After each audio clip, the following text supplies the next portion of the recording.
এই যে তোমরা অনেকে বলো যে রোজ লাগালে রোজ নাকি খুলে পড়ে যায় মাথা থেকে, তো এইভাবে রোজ লাগিয়েও দেখবে একদমই খুলে পড়বে না। তোমরা রোজগুলোকে একদম গোড়া থেকে কেটে নেবে, তারপর তোমরা 10 নম্বর ইউপিন দিয়ে সেটার ভেতর দিয়ে মাঝখান থেকে আটকে নিয়ে পেছন থেকে বের করে দেবে। এবার জিপসিগুলোকে ছোট ছোট করে কেটে আমি রোজের চারপাশে মুড়িয়ে আমি গার্ডার দিয়ে এটাকে লক করে নিয়েছি।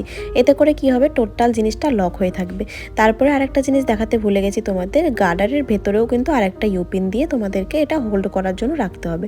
এইভাবে আমি প্রত্যেকটা ফ্লাওয়ার সাজিয়ে নিয়েছি। আর এখন প্রায় 7:30 মতো বেজে গেছে, তাই আমি তাড়াতাড়ি দিদি আসার পরে আমি হেয়ারটাকে খুব ভালোভাবে করে নিয়েছি, ওটার ভিডিও ক্লিক নিতে পারিনি। এখন টিকলিটাকে পরে এবার ফ্লাওয়ারগুলোকে খুব ভালোভাবে সেট করছি। অনেকের ফ্লাওয়ার সেট করতে অনেকটা প্রবলেম হয়, তোমরা কি করবে, প্রথমে দুপাশে দুটো ফ্লাওয়ার আগে সেট করে নেবে আর ব্রাইডকে একদম আয়নার সামনে বসাবে। দুদিকে ঠিকঠাক মেজারমেন্ট হয়েছে কিনা তোমরা আয়নায় দেখে সুন্দর মতন ফ্লাওয়ারগুলোকে সেট করবে।